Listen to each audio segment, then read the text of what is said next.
I've been working diligently for 20 years. One day, out of the blue, I received a notice of termination despite my dedication to the company. Congratulations, Mark. You've been selected for workforce reduction. We've hired a top-notch new recruit, so you're being let go.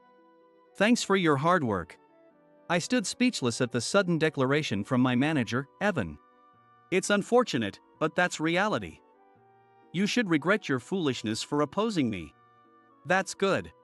What? He was taken aback by my response and stopped speaking. But soon he regained his composure and flashed that nasty, smug grin. No matter how tough you talk, you're still fired. Pack your things and leave. He walked away laughing loudly, but he truly understood the meaning of my words the next day. My name is Mark Davis. I've been working at Carson Manufacturing, which makes industrial machinery, for 20 years. Before I knew it, I had become 43 years old, focusing solely on my work and working tirelessly. Even though I've been around for a long time, I'm still a regular employee without any position. That's because I love tinkering with machines more than anything and wanted to stay on the production floor forever. There were several opportunities for promotion, but I always explained my situation and had the promotion deferred. For me, having the environment to freely create machines was more important than the salary. However, such happy days came to an abrupt end yesterday. Despite my 20 years of dedicated service, I was suddenly given a termination notice yesterday. Looking back, Evan becoming my supervisor was the direct cause. All my previous supervisors were hardworking and respectable mentors. They would cover for my mistakes and collaborate with other departments to solve problems when consulted. Such a culture allowed Carson Manufacturing to gain a certain level of trust in the industry, despite being a small company. But that changed when the CEO was replaced, and his nephew Evan was transferred here. I won't tolerate the lax atmosphere of this workplace. From now on, every employee must give their all to achieve results. Evan declared this abruptly in his first address. At first, we employees were confused but tried to accept his demands. Needless to say, everyone at the factory has been passionate about machine manufacturing. Without being told, we were already trying our best to get the job done. But Evan, without understanding the situation on the ground, kept demanding higher sales. Without any concrete instructions, we were constantly reprimanded, and I finally decided to speak directly to him. Evan, everyone is doing their best every day. But if you ask us to improve our performance without specific directions, we don't understand how. If you guys working on the ground don't understand, how should I know? Mr. Carson boasted that you are excellent employees. If you're so talented, you should be able to figure it out without my instructions. No matter how hard I tried to communicate, he was always like this, making conversation impossible. Through persistent discussions, I realized that he was completely inexperienced. It seems Mr. Carson called his nephew, who had been drifting from job to job in various industries, to give him a position out of pity. I gave up on expecting concrete instructions from Evan. But he held a grudge against me for embarrassing him in that meeting and resented me persistently afterward. I heard you're in your 40s, Mark. In other companies, you'd be considered a mid-level employee. Why are you still a regular employee here?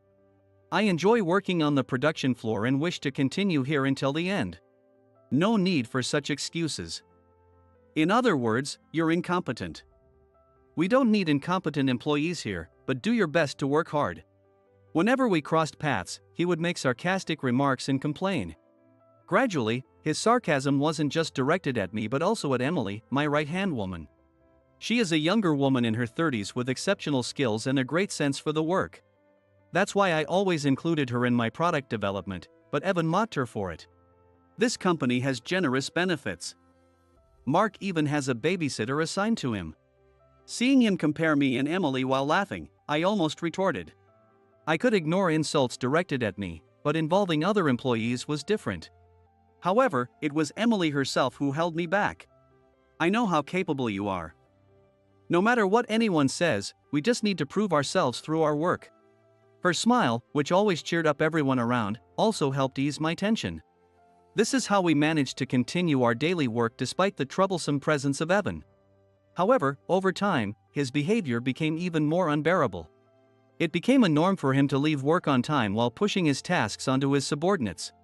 Although we employees covered his work, he never showed any gratitude or appreciation. Moreover, when employees applied for paid leave, he would reject it with unreasonable excuses like being too busy or coinciding with his own leave. Realizing that this was unsustainable, we decided to directly complain to Mr. Carson about him. We believed that only he, being a relative, could change Evan's attitude. But the result was a complete failure.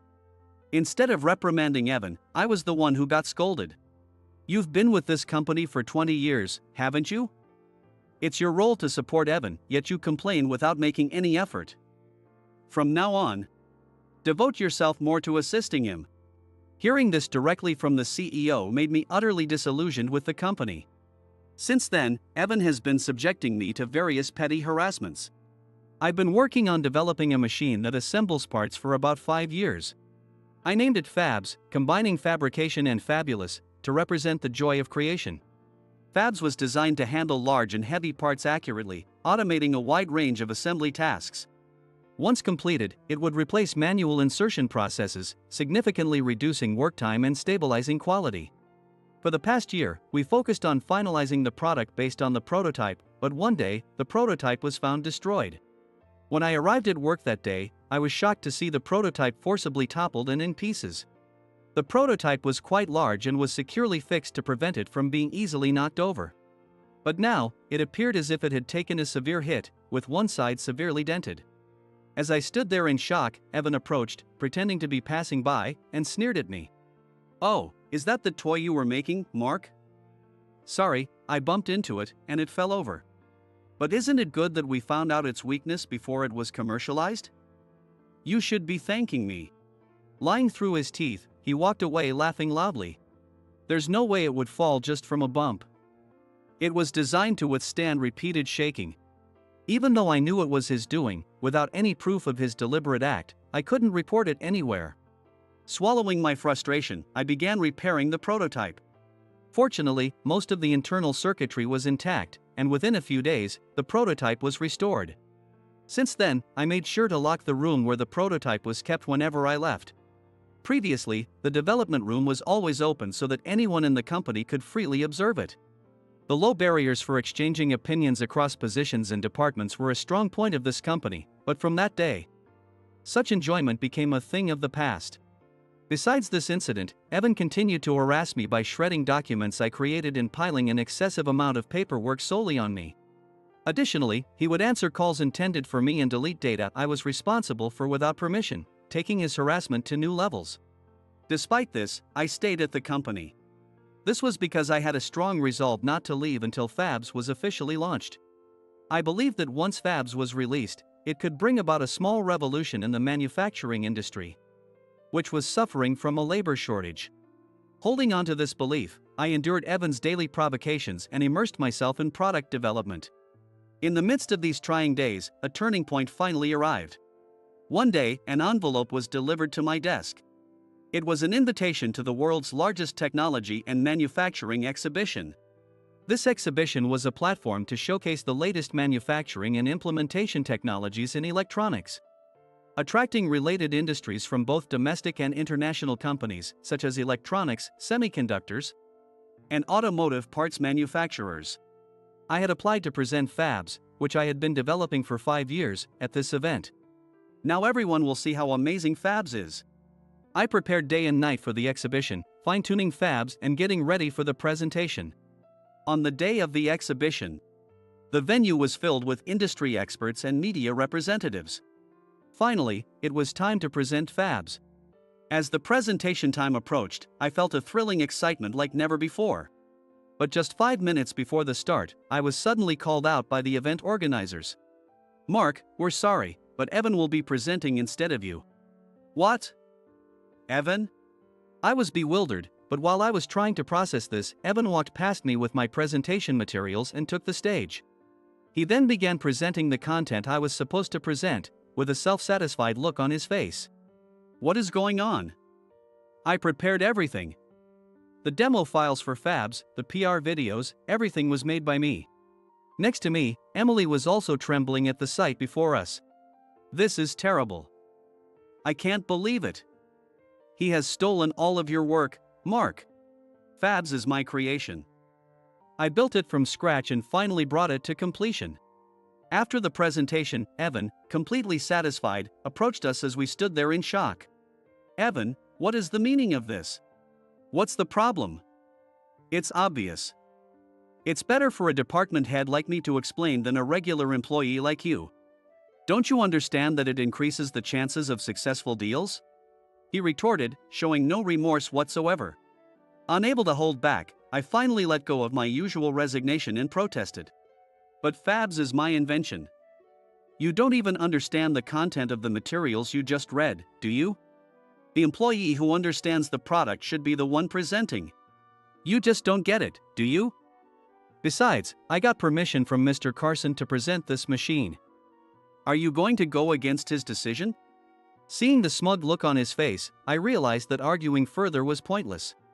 He must have been waiting for an opportunity to embarrass me for a long time. When I reacted to him destroying the prototype, he probably figured out that Fabs was the most important thing to me. He had undoubtedly arranged everything in advance with Mr. Carson to take Fabs away from me. But being told it was the CEO's decision, there was nothing more a regular employee like me could do. As I stood there swallowing my frustration, Evan patted me on the shoulder and walked away with a gleeful look. Well, since there's nothing more to discuss, I'll take my leave. I have to handle the inquiries and orders for that machine. As expected, Fabs was welcomed with open arms by the industry. Evan had stolen my product and, as a result, gained significant recognition and fame in the industry. Seeing Evan and Mr. Carson reveling in their success, I finally made up my mind. The most shocking news came the day after the exhibition, today. Remembering the humiliating events of the previous day, I went to work as usual. However, my desk was completely empty. All the research I had accumulated over the years and the meticulously gathered documents were gone. What is going on here? I don't know. I have no idea. When I came in this morning, it was already like this. I asked Emily and my other colleagues, but everyone just shook their heads, clueless. After searching the department, we found that everything from my desk had been stuffed into garbage bags and left in a storage room. Who would do something like this? Emily muttered in shock, and everyone thought of the same person. At that moment, Mark, what are you doing over there? Evan. Grinning smugly, Evan appeared, clearly in high spirits. He glanced at me holding the garbage bags and snorted derisively. Rummaging through trash early in the morning? You've really hit rock bottom, haven't you? My belongings were thrown away. Do you know anything about it, Evan? Oh, that? It was all unnecessary, so I took care of it last night. You should be thanking me. What? He casually admitted it was his doing, leaving me speechless. As I struggled to find a response, he smiled and dropped a bombshell. Congratulations, Mark. You've been selected for workforce reduction. We're hiring a top-tier new graduate starting tomorrow, so you're fired. I was stunned by the sudden announcement. He continued, enjoying himself. The new hire is Mr. Carson's son. He's a young, college-educated employee, totally different from an eternal regular employee like you. The machine you made, Fabs or whatever, is finished, right? That means you're no longer needed by the company. The new hire will use your desk starting tomorrow, so clear it out and leave today. In other words, you're fired. I've worked diligently for 20 years. And now you're telling me to leave by the end of today? His grin widened even more at my response. That's what I've been saying. A regular employee can't even understand when they're being fired. Listen, Mark, you're fired. It's unfortunate. But that's reality. You should regret the foolishness of opposing me. That's good. What? He was taken aback and stopped talking. What did you just say? I said that's good. Evan, can't you understand my response? This company may be what it is now, but I've been here for 20 years. I was hesitant to submit my resignation, but since you fired me for the company's convenience, it's a different story. Now I can leave this company proudly. Hearing my words, Evan stood there, dumbfounded for a moment. But soon he shook his head, regaining his composure, and that nasty, smug grin returned to his face. Is this the howl of a loser? No matter how much you pretend to be tough, you're still fired. Pack your things and leave. I will. And by the way, I'll be taking all the unpaid vacation days I've accrued. For a lowly employee, you sure know how to use your head. Take as many days off as you want." With that, he laughed loudly and walked away. I gathered my necessary belongings and left the company. After 20 years of commuting every day, rain or shine, it ended rather abruptly. Thinking about this, I slept in late the next day, forgetting all my past fatigue. But when I woke up and saw my phone screen by my pillow, I blinked in surprise. What is with all these missed calls? There were dozens of missed calls from the workplace I had just left. They must have been calling non-stop since the start of the workday. As I sighed at the long list of missed calls, another call came in. I was tempted to ignore it, but the constant ringing was draining the battery, and it was annoying. I realized that if the calls continued like this, I wouldn't be able to use my phone properly. So, reluctantly, I decided to answer. "Hello, this is Mark. Finally. How long were you going to keep me waiting? The workplace is in chaos. Get here immediately." The person yelling was, of course, Evan. Without waiting for my response, he started babbling about the situation. According to him, when he arrived at work this morning, there were no employees present. When no one showed up at the start of the workday, he began calling each employee, only to find out that everyone had resigned. Shocked, he visited the CEO's office, but found only a pale-faced Mr. Carson, with his secretary nowhere to be found. "After you left yesterday, all the employees came to submit their resignations. They all said they would leave in a month and use their remaining vacation days during that month. I thought it was a joke and ignored it. But no one showed up today. I only fired Mark. Why did the other employees resign too?" Evan was at a loss, and Mr. Carson had no answers either.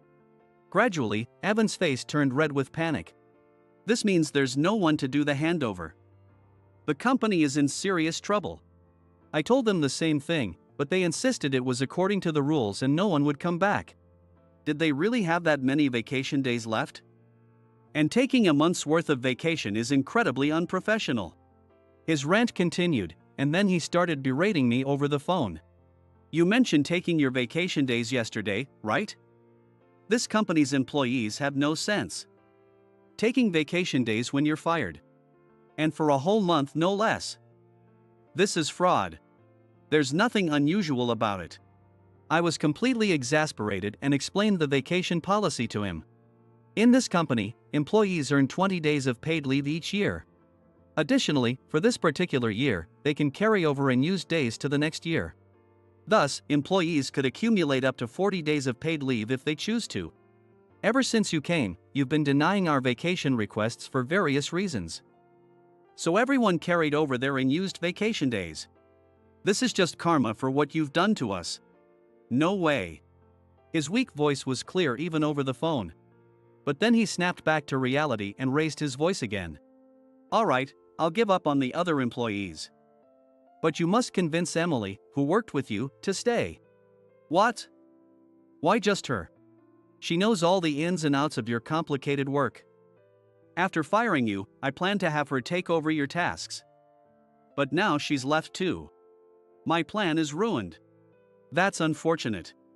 I suppressed the urge to laugh. Actually, after leaving the company yesterday, I met up with Emily. I submitted my resignation to Mr. Carson as well. She said, smiling brightly as she followed me out. "Are you sure about this?" "Absolutely. A company that makes such poor decisions isn't worth staying at." When I told him I was resigning, he mocked me, saying they wouldn't miss one or two employees like me. She started laughing heartily. "Mr. Carson and Evan are going to be in for a shock tomorrow. It's not just one or two employees, the entire staff is quitting. I wish I could see Evan's face when he finds out.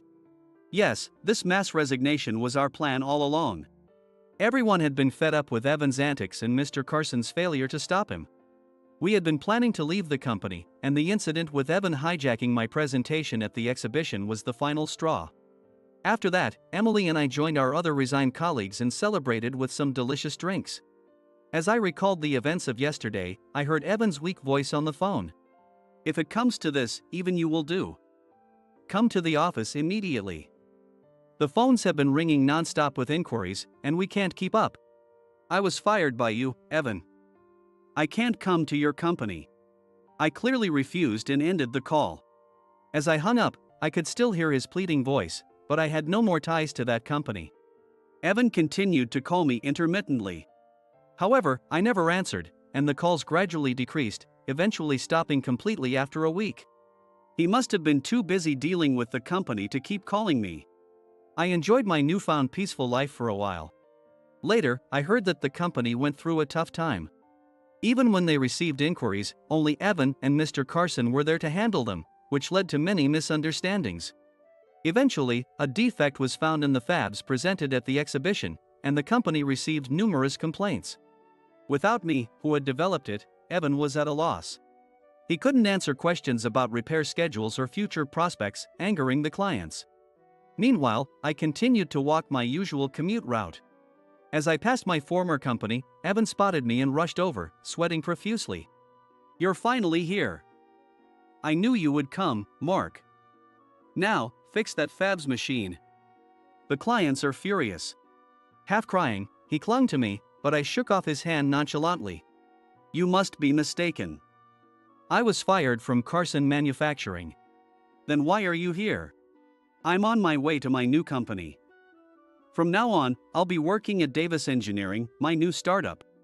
Evan was stunned, his eyes wide, and he turned pale, collapsing to the ground. He tried to say something, but I ignored him and headed to my new office across from Carson Manufacturing. I had always wanted to have my own company. A place where I could freely create machines, a dream come true. And with like-minded colleagues, I wanted to create products that could compete globally. As I shared my vision, my co-workers supported my plan. What started as a dream became more serious as Evan worsened the work environment. We gradually prepared for the startup, and I had intended to stay at Carson Manufacturing until the launch of Fabs out of loyalty. But the betrayal at the exhibition by Evan and Mr. Carson sealed my decision to leave. In my new office, I looked out the shiny windows inside. The data Evan presented at the exhibition included bugs from before the revisions. I had the correct data and fixed parts ready for the real presentation. If he had apologized, I might have given him the revised data, but that's impossible now. I turned to see Emily standing there with a cup of coffee. Behind me, my former colleagues were smiling warmly. Everyone who had submitted their resignations had joined my new company. I looked around at the familiar faces. All reliable friends. Let's work together and give it our all. I look forward to working with you. Encouraged by my words, my colleagues responded with bright, beaming smiles. After that, we worked together to develop the improved version of Fabs. We addressed the previous issues and launched the final product online. The response was overwhelmingly positive, and seeing this, Evan reportedly collapsed to the floor in despair, saying, "This is the end for our company." Just as he predicted, the old company stopped receiving new orders. Everyone preferred the improved version from my new company. Nobody wanted to buy the problematic old product. Evan only received repair requests, but he couldn't handle them and was soon swamped with refund demands. Shortly after, the company went bankrupt. The elite newcomer, Mr. Carson's son, had long since fled and was working in an unrelated company. Meanwhile, Mr. Carson and Evan ended up with massive debts and eventually filed for bankruptcy. After that, they tried to find new jobs, but Evan, having never worked properly, was not hired anywhere for long. The other day, Emily confided in me with a serious expression.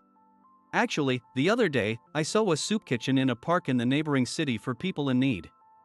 Among them, I think I saw someone who looked a lot like Mr. Carson and Evan. If it really was them, their fate is tragic. But it's certain that they are reaping the consequences of their actions. Since then, my company has been steadily growing. We've been continuously improving, incorporating customer feedback to make the machine more versatile with interchangeable attachments. I intend to keep cherishing the feelings of my employees and our gratitude towards our customers. And my relationship with Emily has also blossomed. I'll always stay by your side. I want to watch the company grow alongside you." It's been a year since she confessed her feelings, and we started dating. Next month, we're getting married. I want to continue building a vibrant workplace with Emily, who understands me better than anyone else. Hand in hand with her, I step into a new future. With all my might, I will continue working tirelessly today and every day.